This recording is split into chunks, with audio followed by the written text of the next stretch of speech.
Good morning and welcome to That's My Farm. I'm Michaela DeMott, your guest host here in Hutchinson, Kansas at the Grassroots Cattle Company, a strictly grass-fed cattle operation. Stay with us to learn about the herd genetics, grass-fed cattle, as well as their direct marketing. Stay with us and we'll be right back after these messages from our sponsors.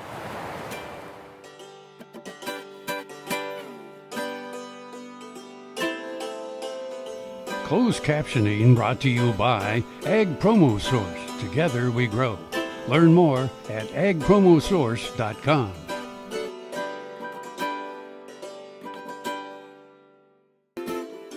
That's My Farm is brought to you in part by TALLGRASS Commodities. Big enough to serve, small enough to care. Good morning and welcome to That's My Farm. I'm Michaela DeMott, your guest host, here with Tory Ball at his farm. First off, tell me a little bit of history and background of your farm.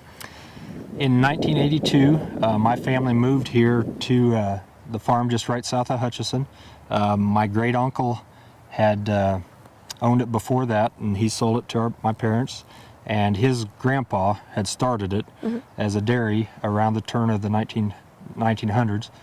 And we moved in then, and the dairy had long been gone. The cows had been gone, and Dad still worked off the farm for part of the time as we built up land base and started to add cattle, and at one point we had hogs and chickens and sheep, and now we're basically just cattle, and it's grown from that, and then in 2004 I came back. I'd been working off the farm. I came back to the farm part-time and worked off the farm. And then 2 years ago, my dad wanted to transition and slow down some, and so he retired. Officially, he's retired, but he still helps a whole lot. And then my wife, her family's farm's just east of Buhler. And so we put the two farms kind of together, and so we farm about 1,500 acres down south of Hutch and about 500 acres east of Buhler, about 20 miles away. And mainly crops in the Buhler farm, crops and cattle down here at Hutch. And when I was in high school, Grandpa gave me 2 cows to start the herd, and we've slowly built to that.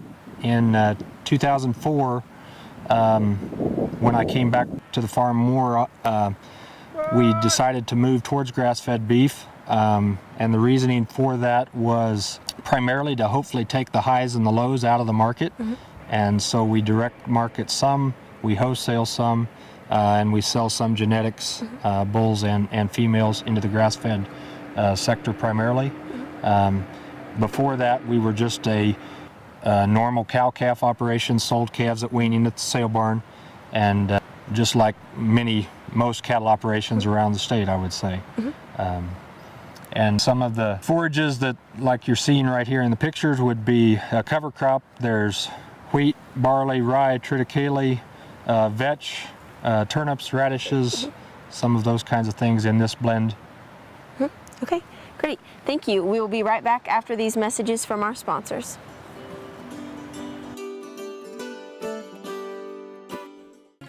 Watch Ag AM in Kansas online at agaminkansas.com.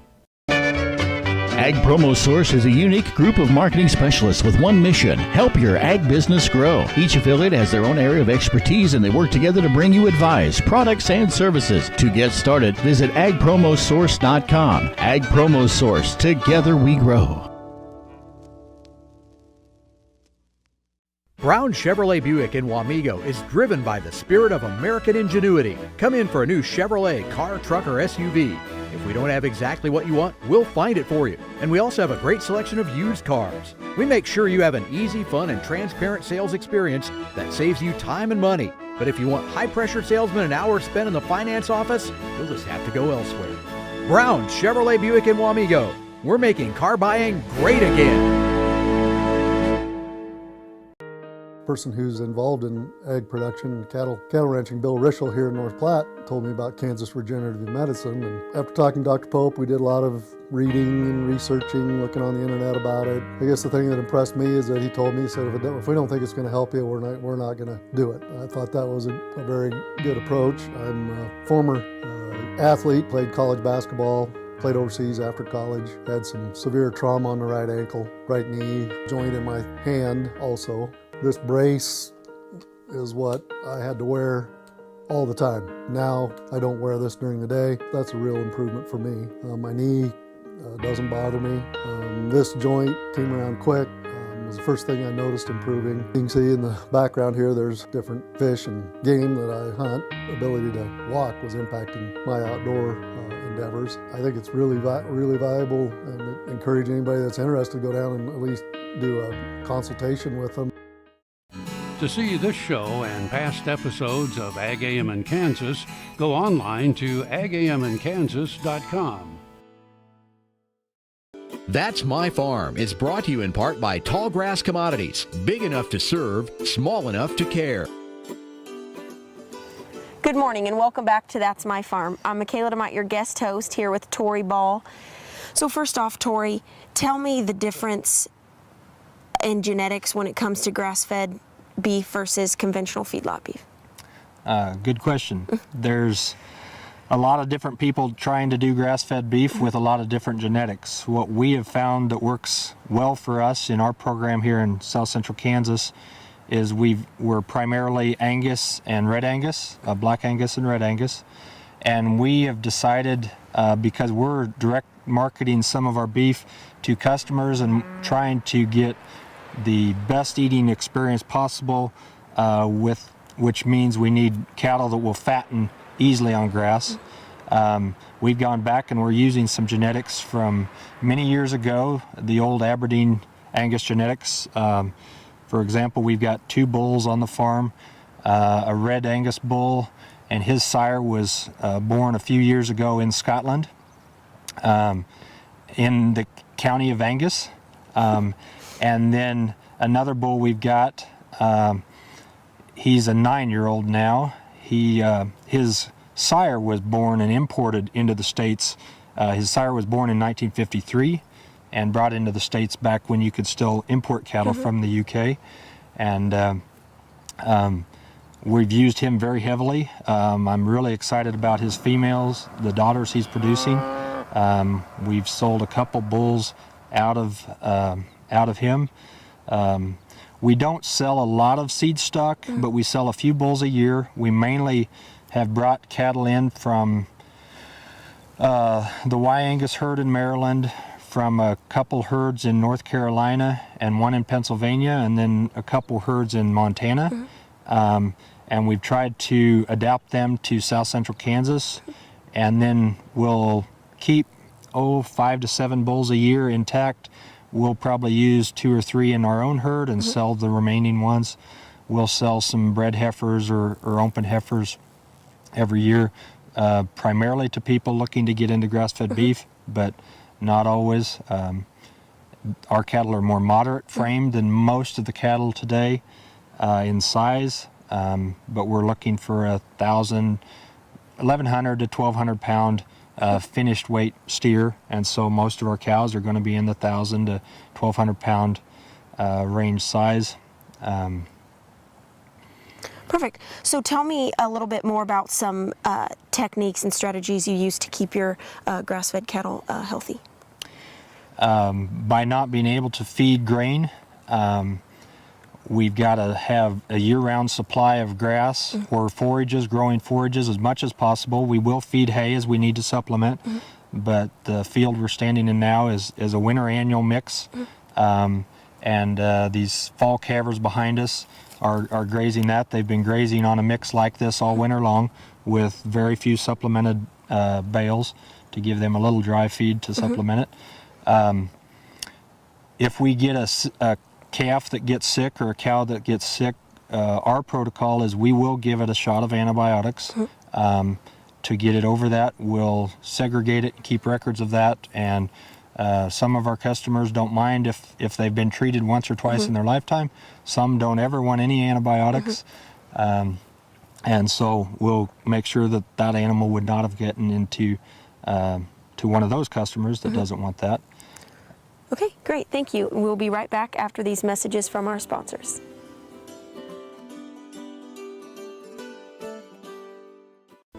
Valley Vet Supply is devoted to providing information and professional quality products at reasonable prices. Valley Vet Supply. Grain sorghum is one of the most important cereal crops worldwide, and Kansas leads the nation in its production. Over the years, sorghum has been either exported, used in animal feed domestically, or for other industrial uses. Recently, its use in the ethanol market has seen tremendous growth, with 30% of domestic sorghum typically going to ethanol production. Kansas Grain Sorghum is committed to sorghum research, market development, and education. Learn more at ksgrainsorghum.org. Soil is the life of a farm, and for 25 years, SureCrop Liquid Crop Nutrition has helped growers produce abundant quality crops while preserving and improving the soils they steward. SureCrop offers complete soil and plant analysis with cropping recommendations, delivery direct to your on-farm storage, and quality crop nutrition custom blended for your field. Choose SureCrop for the assurance of excellence for your soil. Call today or visit their website for more information. That's My Farm. It's brought to you in part by TALLGRASS Commodities. Big enough to serve, small enough to care. Good morning and welcome back to That's My Farm. I'm back here with Tori Ball to talk a little bit about his grass-fed cattle. So tell me about your pasture management and your rotational grazing. Good question. We've got many different pastures and we use many different grasses. We have about 500 acres of native grass that's primarily used with the cow calves. And then in the winter time we'll be grazing winter annuals like we're standing on now. And we'll plant other covers for spring and fall. We have a cool season mix that we finish our calves on with alfalfa and a couple kinds of clovers, endophyte friendly fescue. There's reed canary grass out there, there's brome grass out there, there's Garrison creeping foxtail there, and that's a perennial pasture. Then we'll also have some annual pastures to supplement in the periods where it gets too hot for the cool season grasses, which would be either crabgrass or sedans, millets. Those kinds of forages work very well for finishing for us. For example, this winter annual mix that we're standing in now, there's wheat, there's triticale, there's rye, there's barley, there's vetch, there's turnips, there's radishes, and dwarf Essex rape, and a few of the other blends. We throw some other things in as well from the cover crop standpoint. But we do a lot of cover cropping with our tilled or our no-till farm ground, but also for cattle for feed. So tell me a little bit about your agro-tourism business and how you have some crops that you still market. Kind of like our ground, where we have many different species growing most of the time with our cover crops. Nature likes diversity, so do my wife and I. We have the cropping business obviously at both farms. We have the cattle business, and my wife is part of a sweet corn business with her sister. She and her family also have a corn maze and a pumpkin patch up at Bueller, and she has a metal art business, and then Dad and I have 2 sludge hauling businesses to help supplement and fertilize the ground as well. So you of course don't feed that corn and that grain to your cattle, so then what do you do with it? Correct. We feed no grain to our cattle, except, I can't lie, we've got one 18-year-old cow still at the house. I want one more calf out of her, and she is getting supplemented with grain, but none of the other cattle on our property get grain. All the grain that we produce, wheat, milo, soybeans, corn, goes to town to the elevator, or we do produce seed wheat and seed soybeans for Kaufman Seeds, which is located near Yoder. Okay, great, thank you. We'll be right back after these messages from our sponsors.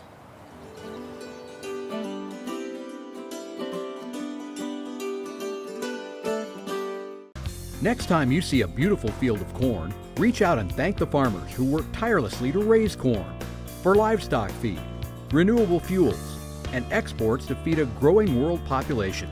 The farmers on the Kansas Corn Commission work for Kansas Corn with grower-funded checkoff dollars that support foreign and domestic market development, research, promotion, and education to expand opportunities for Kansas farmers. To learn more, visit kscorn.com. KFRM is one of the largest farm radio stations in the nation, dedicated to informing and entertaining rural listeners from northern Oklahoma to southwestern Nebraska. You can catch KFRM in many ways, of course, 550 on the AM dial, streaming at kfrm.com, or on your smartphone by going to the TuneIn Radio app, or on Ag AM in Kansas on Tuesdays and Facebook every day of the week. KFRM, tune us in. You'll be glad you did. The Kansas Wheat Innovation Center in Manhattan is rediscovering ways to get improved varieties and new genetics in the hands of farmers faster. Grower-led and checkoff-funded research initiatives are bringing about positive change. This grassroots leadership provides a strong voice in Topeka and Washington, D.C. Now is the time to partner with Kansas Wheat in moving wheat forward. Kansas Wheat Commission and Kansas Association of Wheat Growers. Farmers investing in their future and yours. Log on to rediscoverwheat.org. Watch Ag AM in Kansas online at agaminkansas.com. That's My Farm is brought to you in part by TALLGRASS Commodities. Big enough to serve, small enough to care. Good morning and welcome back to That's My Farm. I'm Michaela DeMott, your guest host here at the Grassroots Cattle Company. So first off, tell me a little bit of some trends you've seen over the years and how you've dealt with those trends. When we started thinking about grass-fed beef in 2003, 2004 and decided to take the leap, we really didn't know what our customer base would be to a certain degree. We knew there were some nationwide kind of buyers, but over the years we've developed enough of a clientele locally that we sell everything off the farm, goes to Yoder Meats 7 miles away.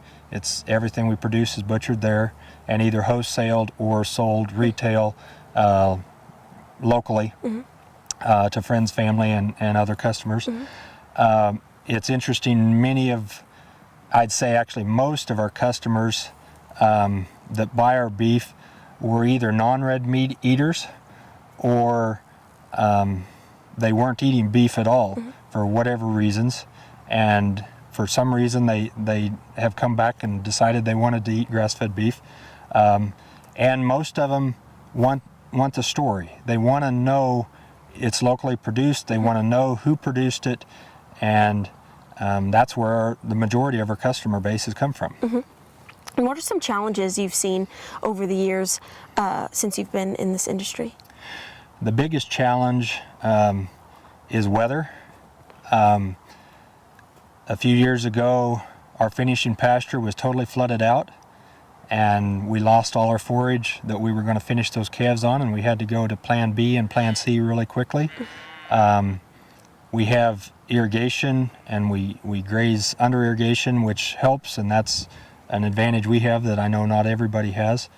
But so we can somewhat protect ourselves from drought in the finishing herd by doing that. But flooding actually was worse than the drought for us from that challenge, but just dealing with the weather and keeping that energy level high enough to finish them on, and that's the reason we only butcher the fat steers from primarily June through September when we've got good growing grass and they've been on that grass for a few months. In the wintertime, we just can't seem to get the gains that we need to get to finish cattle. So when it comes to grass-fed beef, how do you market that? We've got a website, grassrootscattle.com, but most of our customers were actually word of mouth from friends and family. We have 3 major wholesale outfits that are within a 10-mile radius of here. Yoder Meats, the meat that they sell, most of it goes into their 3 Wichita retail stores. Jayco Farms near Hutchison buys a number for their store. They have a farm store. And Jackson Meats and Smith's Market in Hutchison also sell. And then we'll sell by the quarter, by the half, or by the whole directly off the farm for retail to friends, family, and other customers. Okay, great. Thank you, Tori. We will be right back after these messages from our sponsors.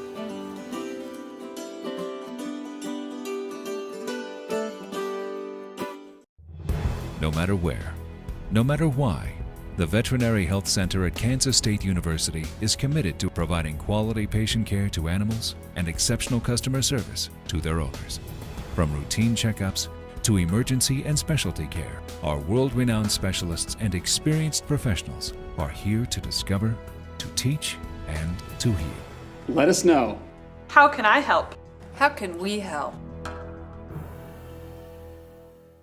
As fourth-generation farmers themselves, Heinen Brothers Ag Service understands the risk and rewards of farming. So when it comes to quality aerial and ground application, fertilizer, ag chemicals, and anhydrous ammonia, call Heinen Brothers Ag today, 800-760-4964.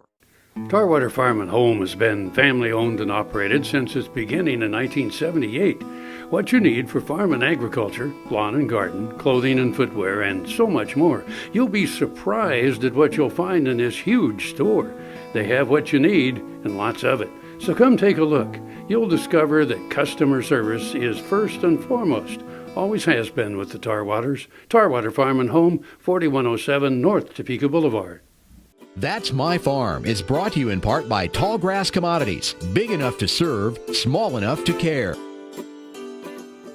Good morning and welcome back to That's My Farm. I'm Michaela DeMott, your guest host, here with Tori Ball with the Grassroots Cattle Company in Hutchison, Kansas. So first off, tell me a little bit about the growth and the future of this operation. The limiting factor in our operation is our land base. Grass-fed cattle take more land than feedlot cattle obviously do, and there are opportunities within grass-fed beef. It's a segment of the beef industry that's growing very rapidly. I know we could easily double the herd and sell everything we could produce here locally yet, and we just don't have the land base to do that. If the opportunity presents itself, we'll try and do that either from a cropping side or the cattle side. But right now we're probably maxed out about where we're at. And elaborate a little bit more on the future of this farm and how you took over from your father. When my father and my wife's father decided to retire 2 years ago, we've transitioned all the management to us now. They're still helping a lot, like I had said previously, but it's been a very smooth process. We're trying to just get our feet underneath us by buying equipment and getting the land base locked in long term for us. And so future plans, we really haven't decided. We would sure love to have family take it over in the future, but that's going to be up to them. And so at this point, we just see ourselves continuing this path as long as we can. And on the agro-tourism side, do you continue or plan to grow that as well?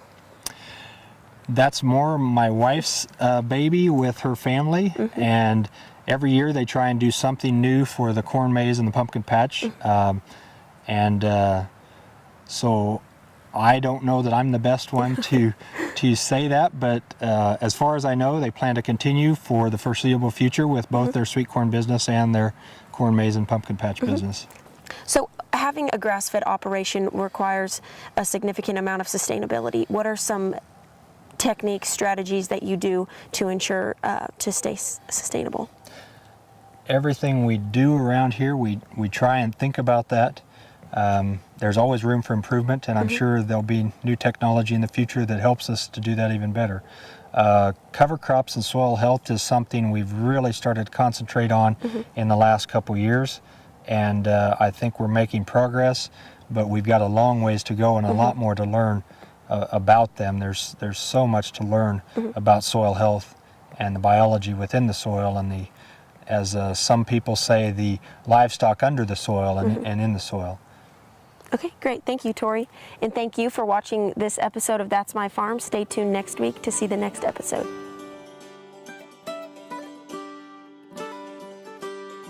Closed captioning brought to you by Ag Promo Source. Together we grow. Learn more at agpromosource.com.